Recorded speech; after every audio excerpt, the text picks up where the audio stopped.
Good afternoon.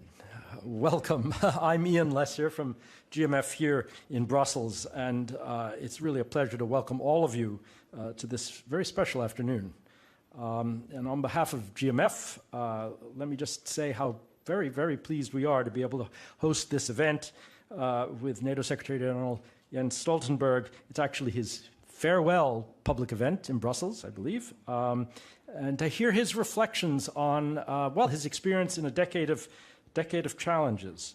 We're pleased to organize this in cooperation with the NATO Public Diplomacy Division, as we often do. We're very grateful for that. But also, let me just note, 10 years ago, when the Secretary General had just arrived, we had the pleasure of hosting the very first public policy event that you did. And we were delighted to do that. We're delighted to do this. We've sort of come full circle. So thank you for giving us the opportunity to do that. GMF's mission is very simple. It's very simply to strengthen transatlantic cooperation. And I hope you'll agree that over the last decade, really, I would say no one has done more to strengthen the transatlantic cooperation at a time of war, but also multiple crises around the world than the Secretary General. And so this is a very important opportunity to reflect on that. Just to give you a little roadmap as to what we're going to do, I'm going to turn this over to the Secretary General in a moment, and then we'll have some remarks from him. And then we're going to have Bettina Klein of German Public Radio. Bettina is here somewhere. Bettina, thank you. To moderate a conversation in chairs with the Secretary General for a bit, and then we're going to open up to all of you for some question and answer, and you've very kindly agreed to do that. So please welcome Secretary General Jens Stoltenberg. Thank you very much.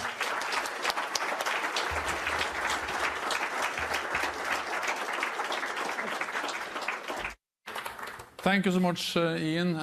Distinguished guests, ladies and gentlemen, it's great to be here tonight. Great to be here at the German Marshall Fund. And as you said, Ian, 10 years ago, almost exactly 10 years ago, when I started my tenure as Secretary General NATO, the first platform, the first speech was actually delivered here at the German Marshall Fund. So it's great to be back and to end my tenure giving a speech to the same institution.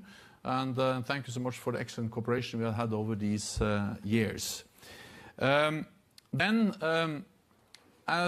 some of you may know, early 2014, when I was first approached and asked whether I was open to become the Secretary General of NATO, I did as I always do. I went to my father and asked for advice. And he said, not so much happens at NATO. So he was not very enthusiastic about the idea of me going down there and having some boring years. And I listened very carefully to him because he joined the Foreign Service in Norway in the 1950s. He was Minister of Defense and Minister of Foreign Affairs. And he attended more NATO meetings than almost any other Norwegian. And maybe he was right that NATO was traditionally quite static. But static, quiet, is absolutely not the right way to describe the alliance of the last decade. Since I took up my post as Secretary General in 2014, the world around us has changed profoundly. We have seen Russia's illegal annexation of Crimea, the rise of ISIS, Russia's full-scale invasion of Ukraine, growing competition with China, the COVID pandemic, more sophisticated cyber attacks, and the increasing impact on climate change on our security. So the list goes on. During my time as Secretary General, the relevance of NATO has been questioned. The alliance has been described as divided, obsolete, and brain dead. But the reality is that NATO is strong, united, and more important than ever. We have, over these 10 years, undergone the biggest transformation in a generation. We have strengthened our defenses from having 0 to tens of thousands of combat-ready NATO soldiers on our eastern flank, from thousands to 500,000 troops on high readiness, and from 3 to 23 allies spending at least 2% of GDP on defense. We have strengthened NATO as an institution, doubling our common budget to ensure we can effectively deliver. And our family of allies and partners has grown. Montenegro, North Macedonia, Finland and Sweden joined our alliance. And Ukraine is closer to NATO than ever before. In 2014, we only provided marginal support to Ukraine. Now our support is massive. And NATO is coordinating the support through our new command in Germany. We have also broadened our partnerships in the Global South, deepened relations with countries in the Indo-Pacific, and NATO-EU cooperation has reached unprecedented levels. I am proud to have served as NATO Secretary-General and to have steered this alliance to a decisive decade. As I look back at this incredible journey, let me reflect on 5 lessons that are key to NATO's continued success in the future. First, we have to be willing to pay the price for peace. The more money, the stronger our defenses, the more effective our deterrence, the greater our security. Since 2014, spending across the alliance has gone up substantially. All NATO allies now invest at least 2% of GDP in defense or have plans to get there soon. And for the first time, total defense spending across Europe and Canada is above the 2% target.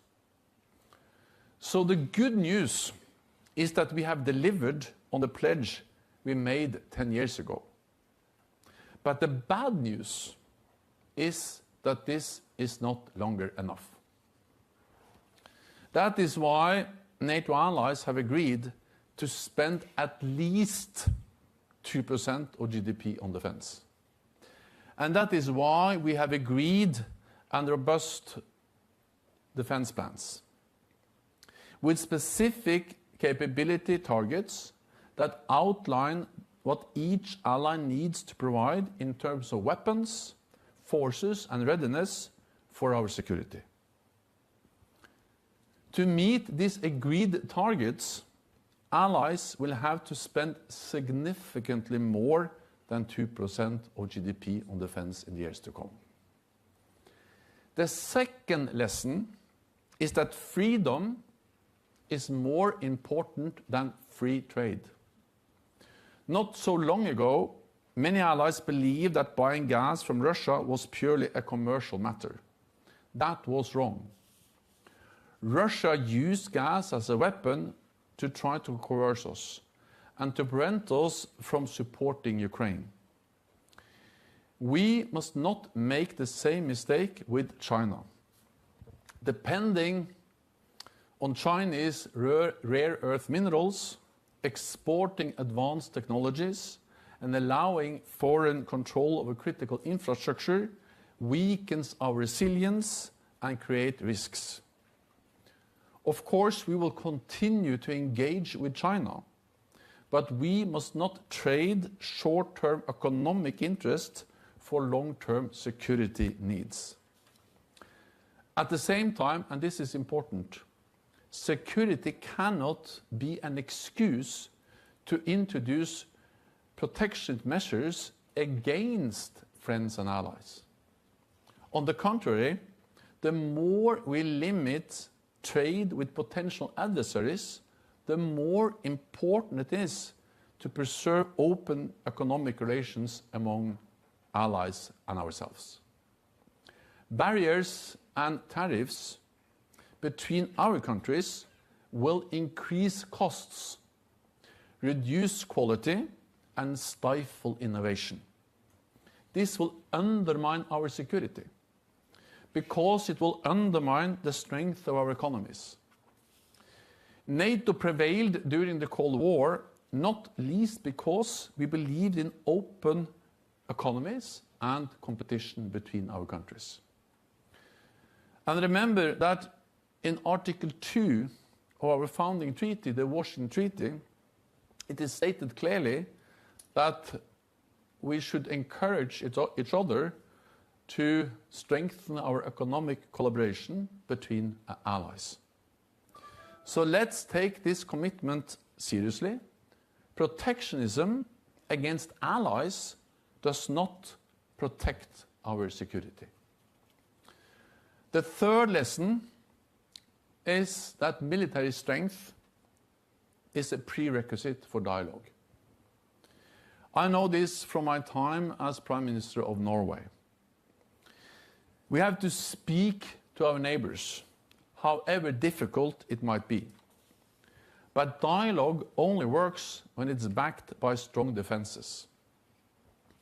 This is clearly demonstrated in Ukraine. We all want this war to end. The quickest way to end the war is to lose it. But that will not bring peace. It will bring Russian occupation. Today, President Putin believes he can achieve his goals on the battlefield. And he believes that he can wait us out. That is why he continues to wage his brutal war. I do not believe that we can change Putin's mind.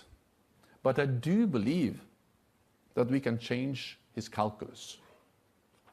By giving Ukraine more weapons, we can make Putin realize he cannot get what he wants by force, and make it so costly that he will have to accept Ukraine has a sovereign democratic right to persist as a sovereign democratic nation. The paradox is that the more weapons for Ukraine we are able to deliver, the more likely it is that we can reach a peace and end to the war. And the more credible our long-term military support, the sooner the war will end. As President Zelensky has stated, Russia has to be part of future peace talks. The Minsk agreements after Russia's first invasion in 2014 did not bring peace. Any future deal must be backed by strong military support to Ukraine and credible security guarantees to ensure lasting peace. There can be no sustained security in Europe without a stable Ukraine, and no lasting security for Ukraine without NATO membership. NATO's door is open. Ukraine will join. Now to my fourth lesson. Military power has its limits. We saw this clearly in Afghanistan. Following the terrorist attacks on 9/11, it was right to go into Afghanistan. Our military intervention had a clear UN mandate and received broad political support across the alliance. We degraded Al-Qaeda and prevented Afghanistan from being a safe haven for international terrorists. So our mission was not in vain. And I honor all those who made the ultimate sacrifice. But the Afghanistan mission lasted too long. When I arrived at NATO in 2014, the plan was to end our military presence in a couple of years and transition to a political partnership. But 7 years later, we were still there with thousands of troops. What started as a focused counter-terrorism operation became a large-scale nation-building mission. A democratic and united Afghanistan with equal rights for all was a worthy goal. But it was too ambitious. We saw the cost of mission creep. After 20 years, we were still not winning the war. The Taliban were gaining ground. And there were no united Afghan authorities that could take responsibility when we left. The fact that the Afghan government and the security forces collapsed so quickly demonstrated why it was right to leave. What should have been a stable and strong state structure was a house of cards. There was no reason to believe that staying another 20 years would have provided a different outcome. So the lesson learned is that the purpose of any future military operation outside NATO territory must be clearly defined, and we must be honest about what we can and what we cannot achieve. So to my fifth and final lesson, and the most important one. We must never take the bond between Europe and North America for granted. NATO is not written in stone. It is a result of deliberate choices and political will. We have heard voices on both sides of the Atlantic calling for America and Europe to part ways. Focusing on short-sighted national interests over longer-term cooperation will not serve us well. Isolationism will not keep anyone safe. We live in an interconnected world. Security challenges are too big and competition is too fierce for any country to go it alone. Investing in the transatlantic relationship is the only winning way forward. Europeans must understand, without NATO, there is no security for Europe. 80% of NATO's defense spending comes from non-EU allies. And it's not only about resources, it's also about geography. Without Turkey in the south, Norway in the north, and the US, Canada, and United Kingdom in the west, it is impossible to envisage the security of the European continent. The transatlantic alliance has served Europe well, paving the way for closer European integration, the reunification of Germany, and the spread of democracy and freedom throughout Central and Eastern Europe. It is a lesson of history that the Europeans must remember. The transatlantic alliance has also served the EU as well. America's friends and allies make indispensable contributions to US security and interests.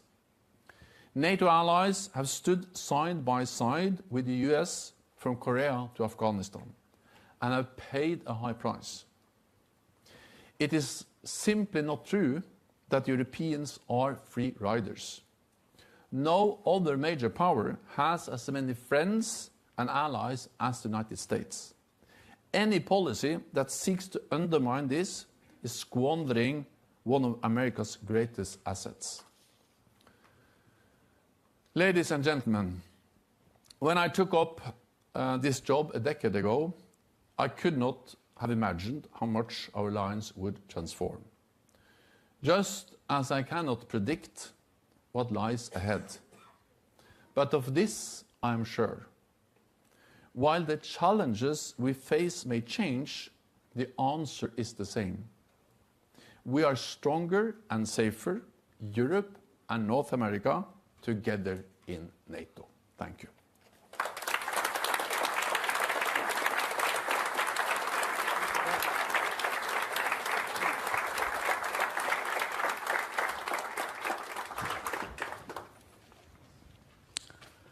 All right, thank you very much, Mr. Secretary-General.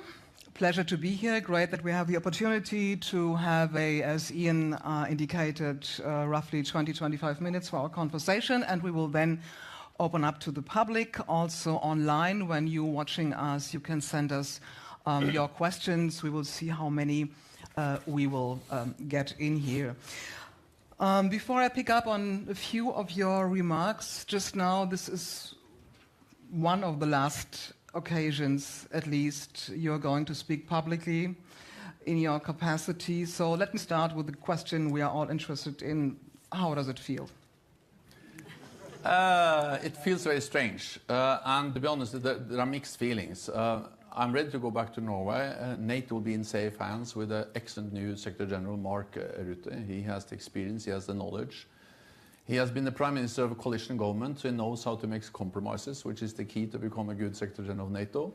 But he also has demonstrated the commitment to the transatlantic alliance and the support to Ukraine. So he knows how to compromise when compromises are needed, but he also knows how to not compromise and to not compromise on our core values. Now, I'm not answering your question because it's easier to speak about something else. How it feels? Well, so I will miss NATO, I will miss Brussels, I will miss the people, but I have the beauty of being a politician for as many years as I have been is that I have stepped down many times before. I remember I stepped down as Minister of Finance back in '97. I thought it was the end of the world, but it was not. And then I stepped down as Prime Minister in 2001 after 2 short years, and then I stepped down in 2013, and something nice has happened every time.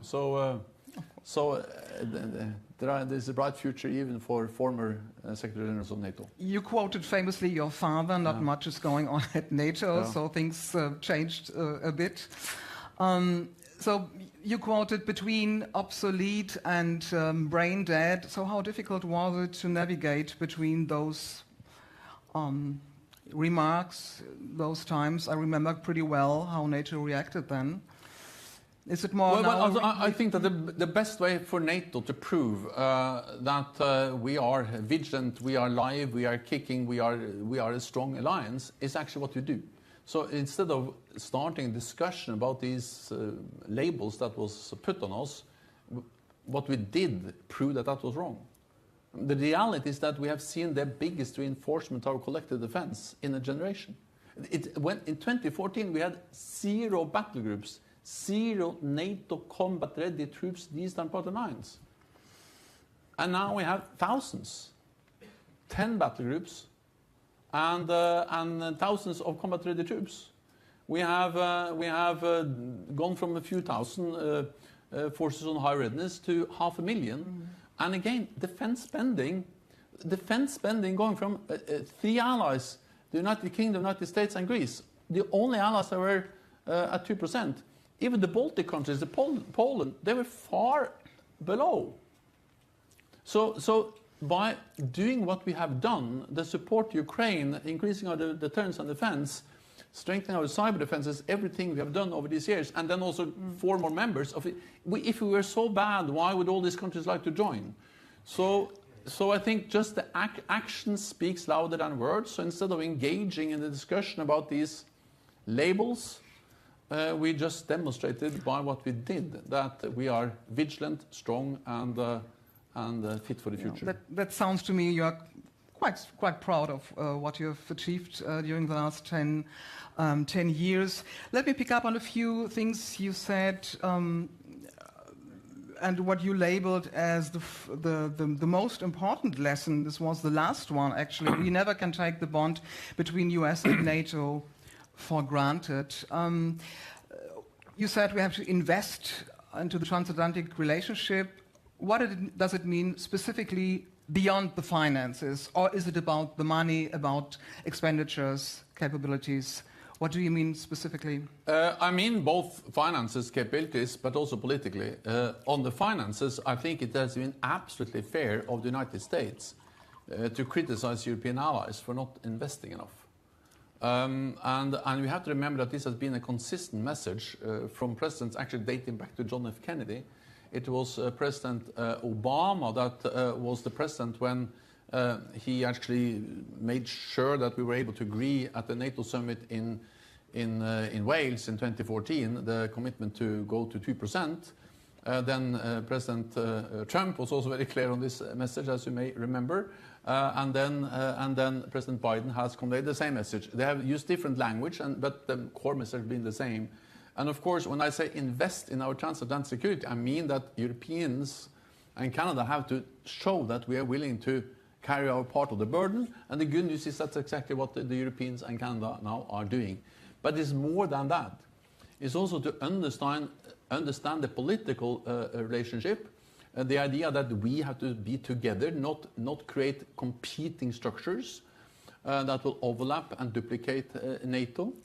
And then I mentioned one of the most important things in my speech, and I may repeat that just to make sure that you all understood it, was that one thing is to see the dangers of economic dependencies on potential adversaries, not to be dependent on Russian gas, or not to be too dependent on rare earth minerals for China.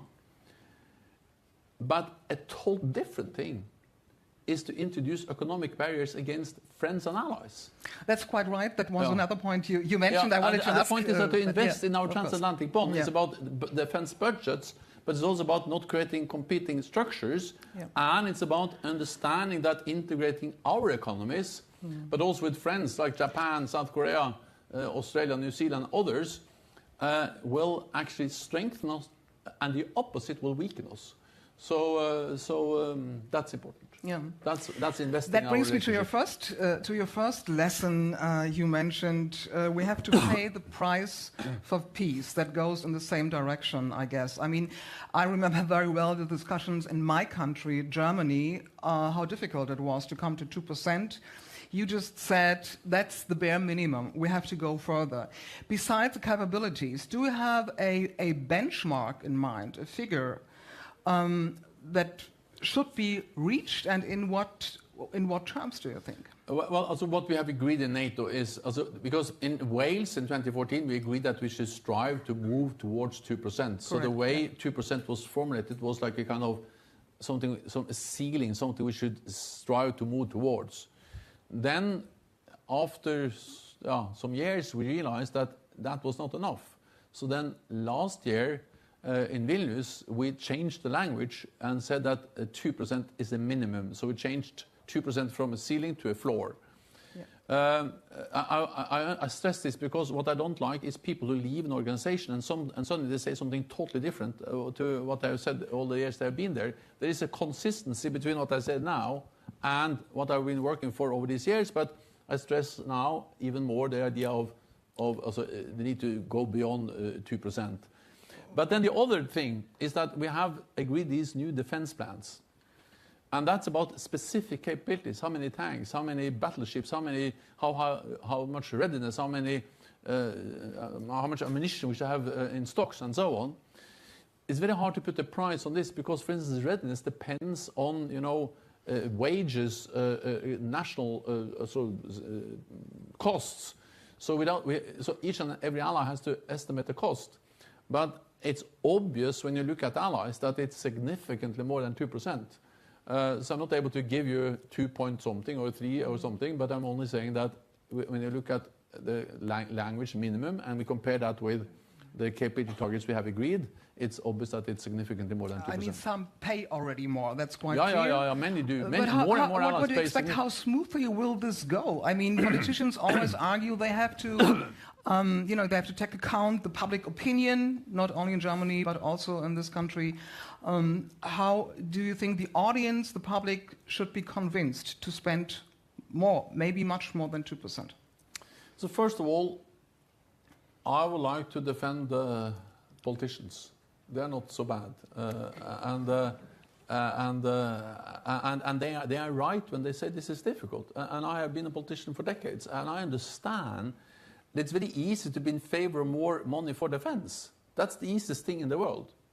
The difficult thing is that if you use $1 billion more on defense, you have $1 billion less for something else. So the difficult thing is to say there is less for health, or less for education, or I increase taxes, or I borrow more. Because the problem is that many NATO allies, they now have a debt ratio which is at 100% of GDP or even above. Meaning that with an interest rate of 4%, they pay twice as much in interest than they pay on defense, if they pay 2% on defense. So for many allies, the interest rates on their loans, the debts, is bigger than the defense budget. So it's not easy to, you can always, also not always, but many countries can always borrow, but borrow is not the answer for most allies. So therefore, you either have to increase taxes, not easy, or you have to cut on something else, not easy. Sure. So or lose elections at the end. Yeah. But sometimes lose elections is the right thing to do. If, but you would recommend they should stay strong and convince the public this is what I get now. Also, I said this just to convey to you and those who listen that I realize that this is difficult, but the task of me, Secretary-General NATO, and of political leaders is then to explain why this is necessary, why it's necessary to actually take some pain, to take those difficult decisions, to have less money for X and Y and Z, because nothing is more important than peace and security. Without ensuring peace and security, we will not succeed with anything else, with climate change or health or whatever it is. And the good news is that Germany is an example, but also many other countries in Europe, is that not so many years ago, it was almost impossible to talk about 2%. Now it is possible to talk about 2%. And not only possible to talk about 2%, but it's possible to do 2%. And that's because people have realized, the voters have realized that this is serious. There's a full-fledged war going on in our neighborhood, and therefore there is a much higher awareness and willingness to actually to take the burden of increased defense spending, even though it has consequences for all the budgets. Maybe we should add, meanwhile, we have a war, unfortunately, on the borders of the European Union and NATO. Maybe that changed, unfortunately, for that reason, the consciousness. But that brings me to the point you also mentioned, military strength is a prerequisite of dialogue.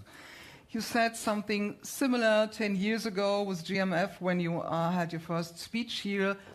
Completely different situation, but we had already something going on, 2014, concerning Ukraine and Russia at the time. Let me ask you said to a colleague in an interview with a colleague of mine from Frankfurter Allgemeine Zeitung last week that you do regret that NATO did not more to prevent this war and to strengthen Ukraine. Remind us, why did that not happen? Was there no consensus, but there was also no bilateral agreements, I understand, that you would have been in favor for? So I did something in that interview that I normally don't do, and that is that I answer hypothetical questions. And the question was, what did we do anything wrong, and what could we have done differently? So with all the caveats that to answer and to speculate about hypothetical situation is always risky, I'll just say that I remember the period between 2014 and 2022 as a period with some allies, and also actually I and some in the NATO leadership, we tried to convince allies to provide more military support to Ukraine. That was not easy.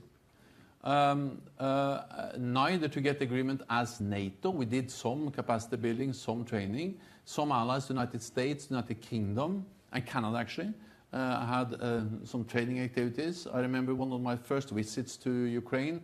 We visited Yavoriv, just outside Lviv, where we had some training activities. So allies did something.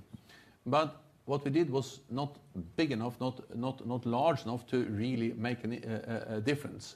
And the reason was, of course, that this was this idea that we could provoke Russia to be aggressive.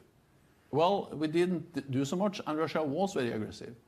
So my lesson from that is that I think that if we had been earlier, stronger in our support to Ukraine, at least the threshold for Russia to attack Ukraine would have been higher, and the cost for them would have been higher.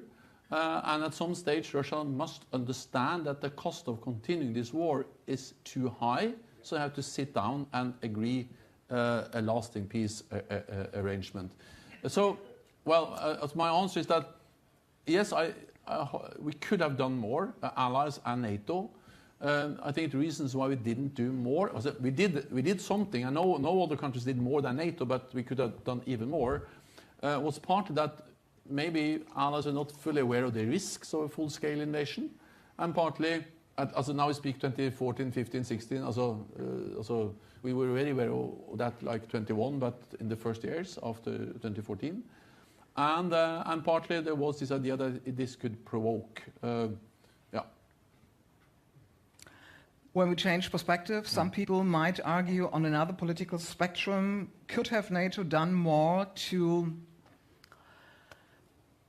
make sure that Russia isn't going the way also inside the country politically as it is going now? Because I'm also picking up on your speech 10 years ago, where you said, okay, we have to be strong, but there need to be dialogue. That completely collapsed.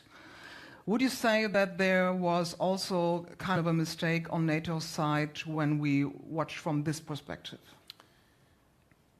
It is Russia that bears the responsibility for that the dialogue between NATO and Russia has broken down, because we really tried.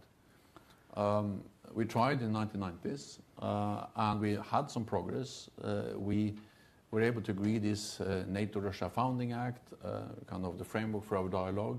We established the NATO-Russia Council, and we had some activities together. And we had also progress bilaterally between the US and Russia on arms control. And I saw one part of that myself as Prime Minister of Norway. We had a good working relationship, cooperation with Russia in the north on delimitation lines in the Barents Sea, on fisheries, energy, and many other things. Visa-free travel between the northern part of Norway and Russia. And I continue to believe that it was absolutely right to really try to create a better relationship with our neighbor Russia after the end of the Cold War. The question is, and I don't think we're able to find a fixed date, but the question is, when was it obvious that that didn't work? Even after Russia invaded Georgia in 2008, we made an effort. We tried to improve our relationship with Russia. And as late as January 2022, when we knew that Russia was planning a full-scale invasion, we knew that they had built up all the forces and the intention of invading Ukraine, even then we met in the NATO-Russia Council to really try to make the last diplomatic efforts to prevent this war.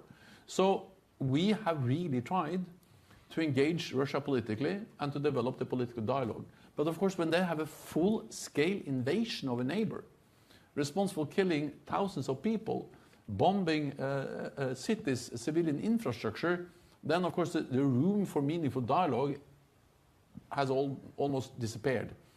Having said that, as President Zelensky has stated, at some stage there has to be some negotiations with Russia.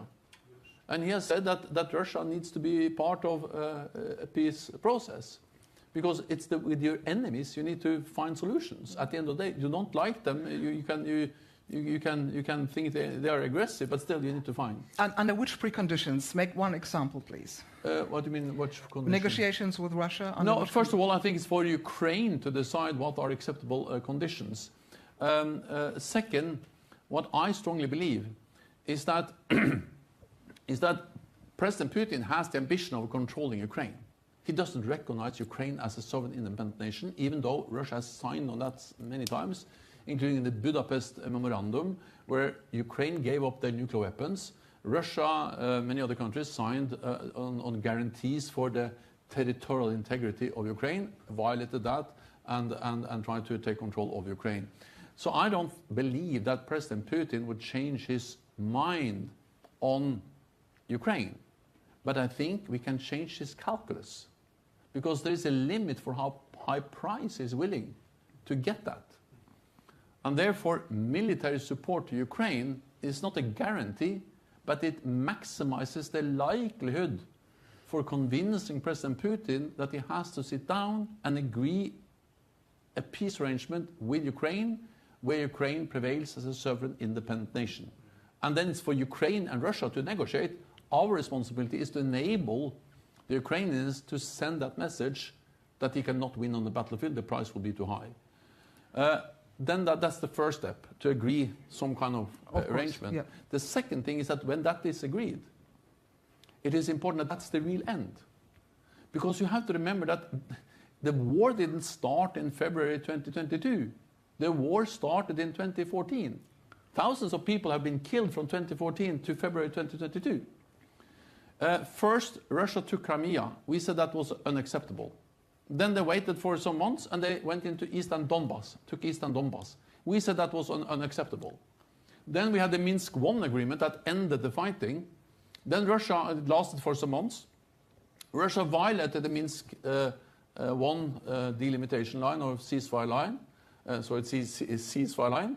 And they moved the fronts further west. We had Minsk II.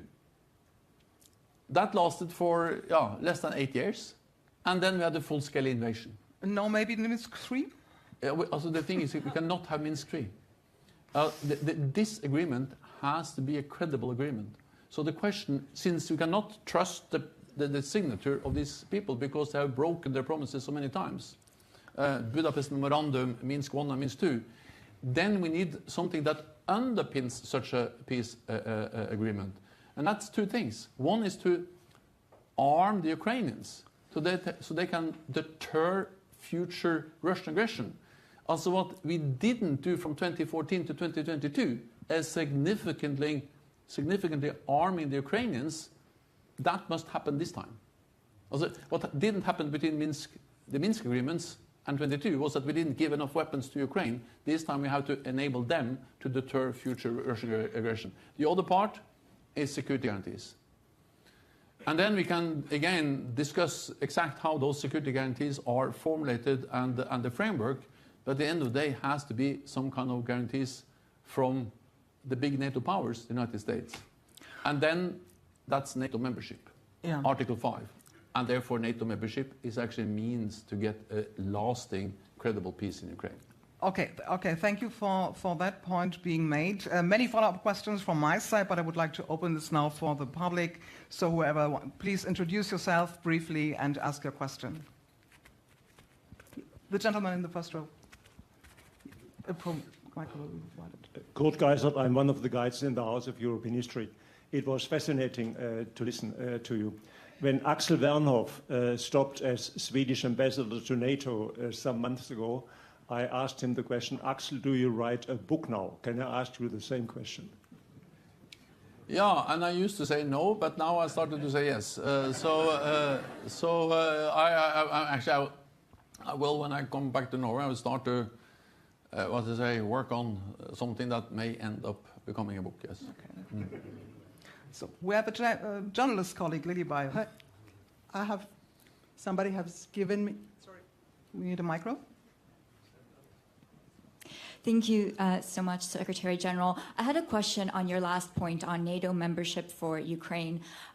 Even though there's a lot of rhetoric about this and a lot of expectations in Kiev, I think a lot of colleagues here would feel that within the alliance there's still a diversity of views about NATO's future membership and the timeline for that.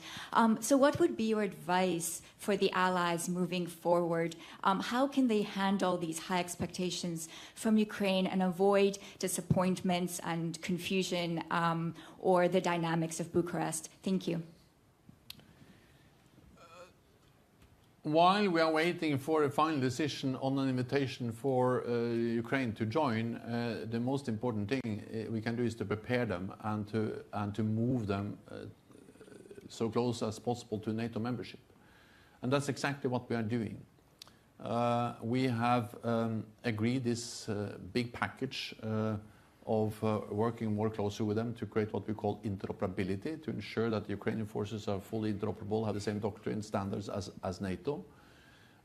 We have agreed the NATO command for providing support to Ukraine. That's also a way to ensure that we are fully coordinated and that we, while we help them to fight the war of today, also prepare for the future defense of Ukraine. We have removed the requirement for membership action plan. Before, you know, to join NATO was a kind of two-step process. First, you were awarded or you achieved this membership action plan, and then you had that for some years, and then there was an invitation. We have removed that requirement, so the next step for them is invitation. And thirdly, we need to find a way to ensure that we create the political conditions for allies to agree. And I think what we just spoke about, to create the framework for a process that can end the war, will also help us to move Ukraine towards membership. And as I said, guarantees for that this is not Minsk III, well, NATO membership can be part of that. Gentleman on the first row, please introduce yourself briefly. Thank you. My name is Jacob Fischer. I used to work for the Council of Ministers of the European Union for almost 4 decades. First of all, thank to you for your eloquent speech and the sound advice you give as Europeans. Thank you for that. When the Russian second war started in February 2022, I took Ukrainian refugees at home. There have been 8 up to now, and we had strong and long discussions. And the main fear is that we in Europe want so dearly to have peace that we want the Ukrainians to give up something so that there will be a second Munich 1938. That's their fear. My fear is that later on, China will do the same with Taiwan.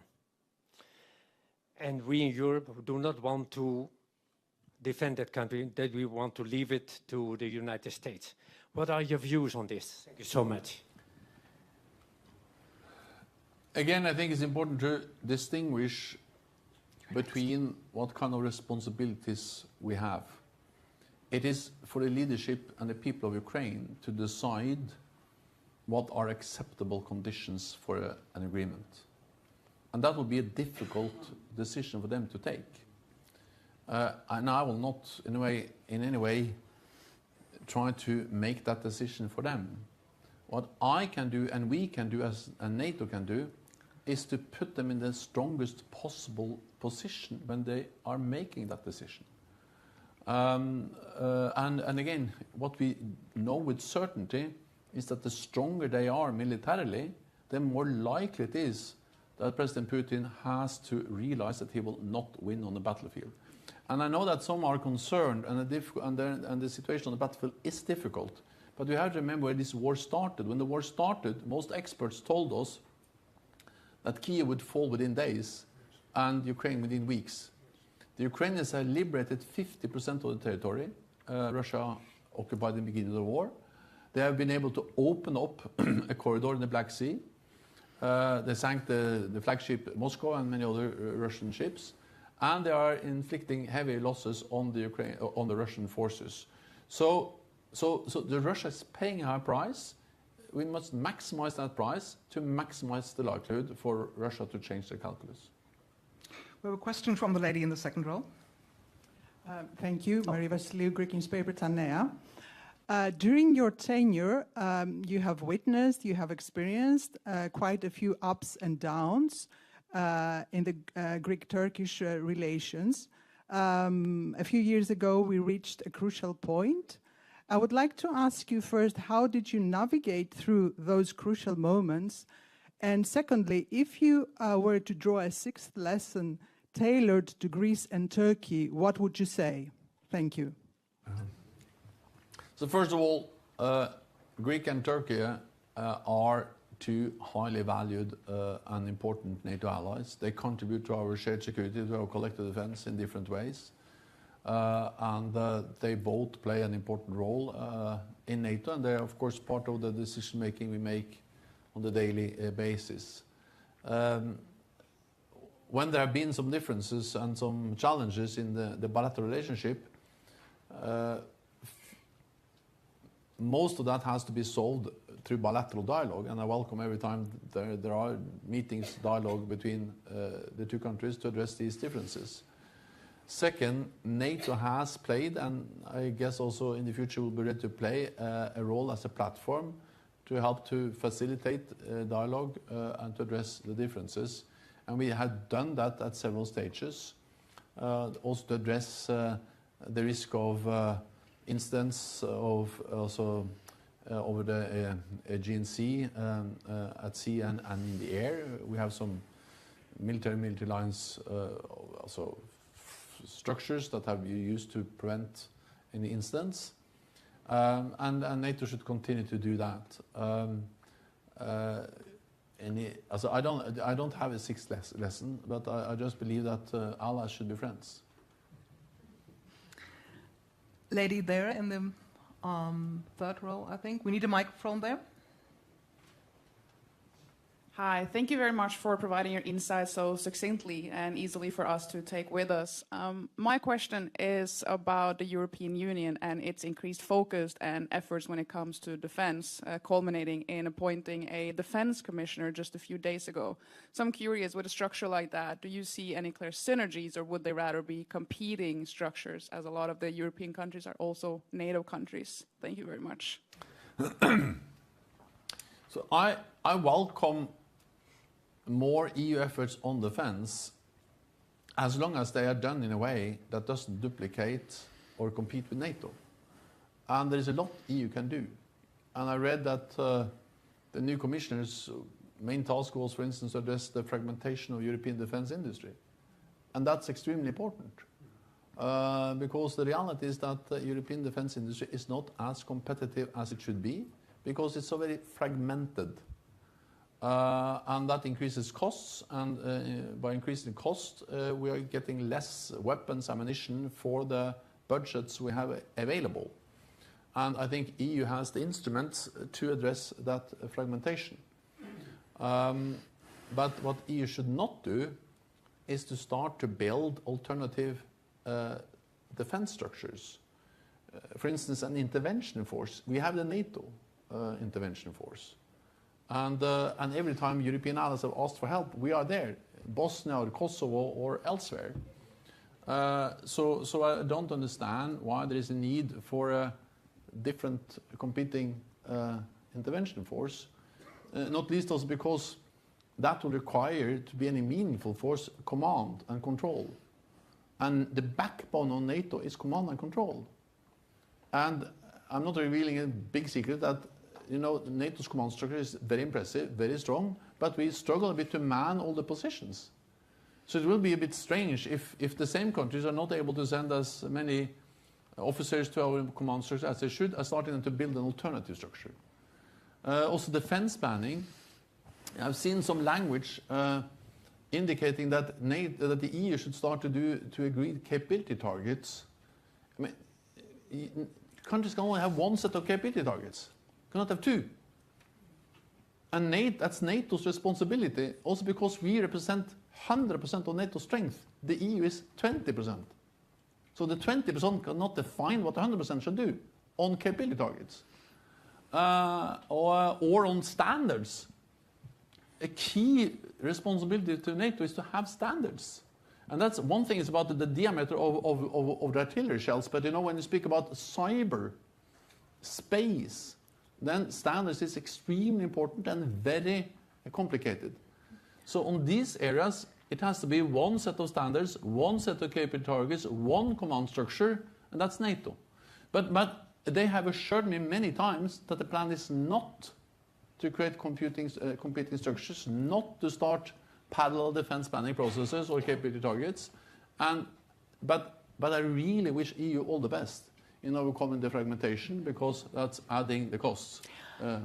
Having said that, I think we should mention that a lot happened during the last 10 years between EU and NATO. I mean, there is a level of cooperation, I think, that hasn't been the case 10 years ago. So we have a question in the last row here, the gentleman. Hi, thanks very much. Bart Shevchuk at GMF and at Covington and Burling. Thanks, first of all, for your great remarks. I have two related questions about Russia's war of aggression against Ukraine. First, in the run-up to the war, arguably there was an intelligence failure in Western Europe. And my question is whether you think the intelligence capabilities in some of the key European capitals have improved over the past 2.5 years, either by way of assets or by way of interpretation and analyzing intelligence. And prospectively, how do you expect this war to evolve? Some, like the Polish Foreign Minister Radek Sikorski, says that it might continue for another 10 years, which might entail millions of casualties on both sides, tens of thousands, if not hundreds of thousands of civilian casualties, billions, if not trillions of euros in terms of costs. Do you expect this to go on for another 10 years? And then, how, in the best case scenario where Ukraine can actually prevail, what does that mean on the Russian side? Who is in the Kremlin? What terms do they negotiate with Ukraine? Thank you. Also, first on intelligence, I think we need to remember that we had extreme precise information about the invasion. We predicted it exactly as it happened. And not only had we intelligence in NATO predicting the invasion, but we did something we normally don't do. We shared the intelligence publicly. So there were public statements in the media in the autumn of 2021 stating clearly that Russia now was not only building up the capacity, but also had the intention of invading.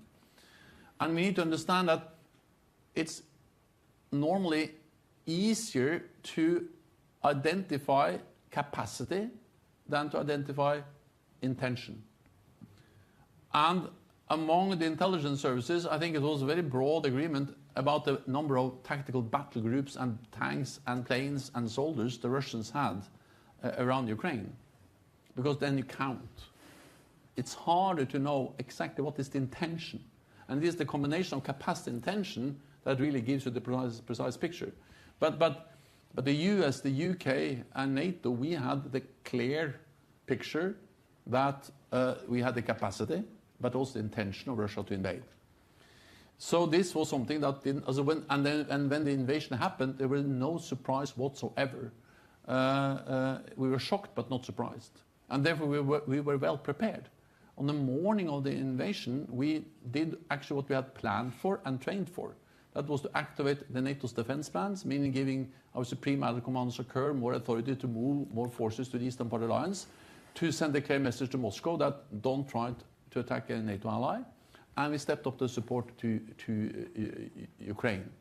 Then you are right, and I will be careful commenting too much on that, but it has been publicly and also commented by the leadership in some European NATO allies that they saw the capacity, but they didn't take fully into account the intentions. They didn't share the views on intentions. I will not answer for them. I would just say that NATO and the majority of NATO allies, there were absolutely no doubt. This is a story of a long predicted war or invasion that happened in February 22. Then let me add that we had precise information in the fall of 21, months ahead. But in many ways, we have actually prepared for this since 2014. I'm not saying that when I came to NATO in October 2014 that I knew with certainty that Russia was going to have a full-scale invasion of Ukraine in 2022. But we knew that Russia was willing to use military force against Ukraine. We knew that they were threatening Ukraine, but also other countries in Europe. That's the reason why we started a big military build-up. That's the reason why we were so focused on 2%. They called me, I was traveling around asking for more defense spending. They called me Mr. 2%. It's not a compliment at that time. And that's the reason why we started to scale up, why we decided in 2016 at the Warsaw Summit, long before 22, also in the full-scale invasion, to have battle groups in the Eastern Part Alliance. So we started the preparations for an eventuality like this in 2014. We knew in the fall of 21 what was going to happen, and we were very prepared when it happened. Okay, thanks so much for your questions. I'm afraid we have to come slowly to a conclusion here. Before I hand over to Ian, maybe I'm allowed to ask at least two of my remaining questions with, I would ask you to be very briefly. One, what's your most important advice to Mr. Rutte when you hand over on October 1st? So I will not give him advice, and especially not publicly. So if he calls me and asks for advice, I will give advice. But I have so big trust and so great trust and confidence in him. And we two have known each other for many years. We were prime minister together. So we met for the first time around the NATO table when he was new prime minister, and I was starting to become a bit old prime minister in 2010 at the Lisbon summit. Also Prime Minister of Norway, Prime Minister of the Netherlands, and then we have worked for 10 years during my tenure here at NATO, and he has the qualities, the experience to really do this job in an excellent way. So no advice unless maybe keep riding your bicycle. Yeah. But how he move around in Brussels, I think he can decide that himself. So no, he's a great man. That would be excellent. But of course, the biggest task would be to keep 32 allies together. That's a big family, a great family, but sometimes, what should I say, a challenge to keep them all happy at the same time. Okay, last question concerning your own future. You said you will move back to Oslo, probably. There were not only rumors, but some reports last week that you're going to be, and I'm sorry I have to ask this as a German journalist, there were some rumors and some reports that you are going to be the next chair of the Munich Security Conference. I'm not expecting a confirmation, maybe. The question is, why do you ask them? Actually, my question was much longer. I wanted to talk to you about the future of the Munich Security Conference and which priorities the next chair maybe should have. The active chair said we should open it even more up to the global south, for instance. Any constructive idea for the future of the conference, no matter if you are going to be the next chair or not? Also, I didn't give Mark Rutte any advice. I will not give any advice to the Munich Security Conference. To be honest, I will not. I'm still responsible for NATO a couple of more weeks. My focus is on that. There's a full-fledged war going on in Ukraine. I'm going to New York to meet many leaders there to try to convince them and to urge for more support for Ukraine. That's my task, that's my focus now. So I will not speak about what I will do after NATO, as long as in NATO, and then when I leave NATO, maybe you can ask me again. Okay, anyway, all the best for your future, Mr. Secretary-General. Thank you so much for the conversation. Thanks.